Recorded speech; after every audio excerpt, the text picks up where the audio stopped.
ನಿಜ ಅದೆಲ್ಲ ಆಯ್ತಾ ಅಂತ ಅನಿಸುತ್ತೆ. ಮಸಣದ ಹೂ ಚಿತ್ರ ಒಂದು ತಿಂಗಳು ಕಂಠೀರವನಲ್ಲಿ ಶೂಟಿಂಗ್ ಇರಲಿ ಇಲ್ಲದೆ ಇರಲಿ ನೀನು ಬರಬೇಕು, ಜಯಂತಿ ಅಮ್ಮ ಅವರು, ಅಂಬರೀಷ್ ಅವರೆಲ್ಲ ಹೇಗೆ ನಟನೆ ಮಾಡ್ತಾರೆ ನೋಡ್ಕೋಬೇಕು ಅಂತೆಲ್ಲ ಹೇಳಿದರು.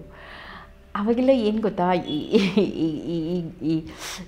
ಇವಾಗ ವಿಷಯದ ಬಗ್ಗೆ ಇರೋ ಆಸಕ್ತಿ ಆ ಥರದ್ದೆಲ್ಲ ನಮಗೆ ಆ ನಿರ್ಮಾಪಕರು ಸುಬ್ಬಣ್ಣ ಅಂತಿದ್ರು, ಅವ್ರ ಮಕ್ಕಳೆಲ್ಲ ನಾವೆಲ್ಲ ಆಲ್ಮೋಸ್ಟ್ ಒಂದೇ ವಯಸ್ಸಿನವರು, ನಮಗೆ ಬಿಟ್ಟರೆ ಸಾಕು ಆಟ ಆಡೋಣ ಆ ಥರದ್ದು.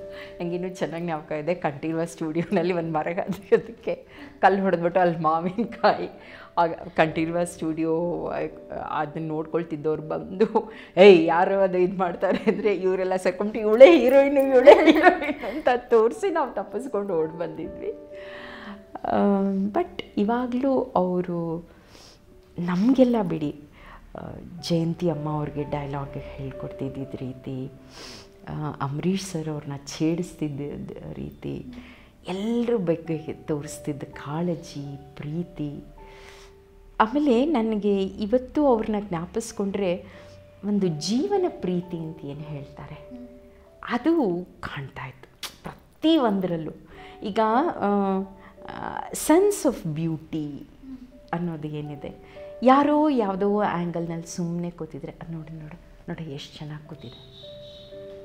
ನಾನು ಎಷ್ಟೋ ಕಡೆ ಇದೆಲ್ಲ ಹೇಳಿದ್ದೀನಿ, ಎಲ್ಲಿ ಸುಮ್ಮನೆ ಹಿಂಗೆ ಕೂತ್ಕೊಂಡಿದ್ದೆ, ಹೀಗೆ ಅವ್ರು ಏನೇನೋ ಮಾತಾಡೋರು, ಆಮೇಲೆ ನಮಗೆಲ್ಲ ಒಂದು ಅವರು ನಮ್ಮಲ್ಲಿ ಕುತೂಹಲ ಹಿಂಗೆ ಕೇಳಿಸ್ಕೊಳ್ತಾ ಹಿಂಗೆ ಕೂತಿದ್ದೆ. ಅವರು ತಕ್ಷಣ ಹಾಗೆ ಕೂತ್ಕೋ ಮಾರುತಿರಾವ್ ಅವ್ರ ಕ್ಯಾಮ್ರಾಮನ್, ಅವರು ದಿಗ್ಗಜರು ಅಂತ. ಆವಾಗಲೇ ಅವ್ರಿಗೆ 22 ವರ್ಷನೋ ಏನೋ. ತಮಿಳ್ನಲ್ಲಿ ಹೇಳಿದ್ರು, ಸರ್ ಪರಂಗೋ ಇಂದ ಆ್ಯಂಗಲ್ಲೇ ಒಂದು ಶಾರ್ಟ್ ಎಡಕ್ಲ, ಈ ಹುಡುಗಿಗೆ ಈ ಪ್ರೊಫೈಲ್ ಚೆನ್ನಾಗಿ ಕಾಣುತ್ತೆ ಅಂದರೆ ಪ್ರತಿ ಆ್ಯಂಗಲ್ನೂ ಅವ್ರು ನೋಡ್ತಿದ್ದಿದ್ದ ರೀತಿ. ಆಮೇಲೆ ನಮ್ಮಲ್ಲಿ ಸೌಂದರ್ಯ ಅನ್ನೋದನ್ನು ನೋಡುವ ಒಂದು ವ್ಯಾಖ್ಯಾನನೇ ಬೇರೆ ಇದೆ. ನೀವು ಬೆಳ್ಳಿಗಿದ್ದೀರಾ, ಸೊ ದಯವಿಟ್ಟು ಮಿಸ್ಟೇಕ್ ಮಾಡ್ಕೋಬೇಡಿ, ಬೆಳ್ಳಿಗೆ ಅಥವಾ ಮೇಕಪ್ ಹಾಕೊಂಡ್ಬಿಟ್ಟು ಒಂದು ಅಲ್ಲ.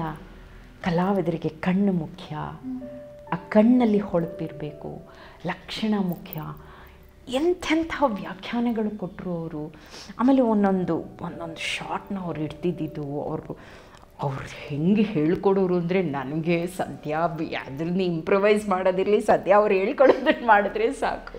ನೀನೇನಿಲ್ಲ, ಅದು ಮಸಣದ ಹೂ ಚಿತ್ರದಲ್ಲಿ ಪ್ರಥಮ ಇದರಲ್ಲಿ ಆ ಪಾರ್ವತಿ ಪಾತ್ರ ನಾನು ಮಾಡಿರೋದು. ಆ ಹುಡುಗಿ ಹಸುವಿನಿಂದ ಒದ್ದಾಡ್ತಾ ಇದ್ದಾಳೆ, ಅಬ್ಬಾ ಬಿದ್ದು ಒದ್ದಾಡು ಹಸು ಅಂತ ಅಷ್ಟೇ. ಏನಪ್ಪ ಬೀಳಬೇಕು 3 ದಿವಸ ಹಸು ಹೊಟ್ಟೆ ಚೆನ್ನಾಗಿ ಊಟ ಮಾಡಿಬಿಟ್ಟು ಅಂದ್ಬಿಟ್ಟು ಬ್ರೇಕ್ ಆದಮೇಲೆ ಫಸ್ಟ್ ಇವಳು ಯಾರು ಊಟ ಹಾಕಿದ್ದು, ಹಸು ಕೆಡಬೇಕಿತ್ತು ಗೊತ್ತಾಗಿರೋದು. ಅಷ್ಟು ಚೆನ್ನಾಗಿ ತೋರಿಸೋರು.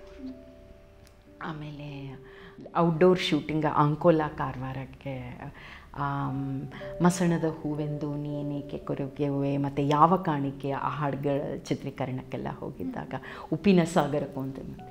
ಸೊ ಅವ್ರ ಗಾಡಿಲೇ ಕರ್ಕೊಂಡು ಹೋದರು.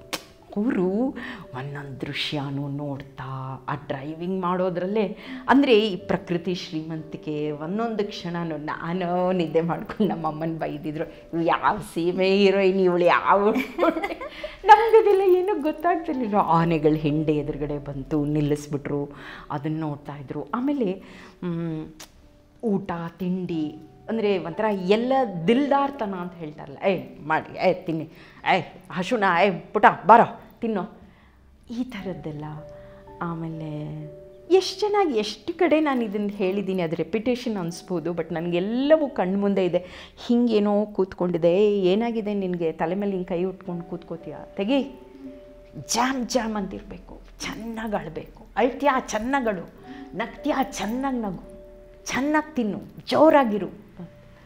ಅಂದರೆ ಜೀವನ ಅಂದರೆ ಒಬ್ಬ ನಿರ್ದೇಶಕರಾಗಿ ಅಭಿನಯ ಮಾತ್ರ ಅಲ್ಲ, ಅದರ ಆಚೆಗೂ ಒಂದು ಬದುಕಿನ ದೃಷ್ಟಿಕೋನನ ಅವ್ರು ಹೇಳ್ಕೊಟ್ಟಿದ್ದ ರೀತಿ ಇದೆಯಲ್ಲ.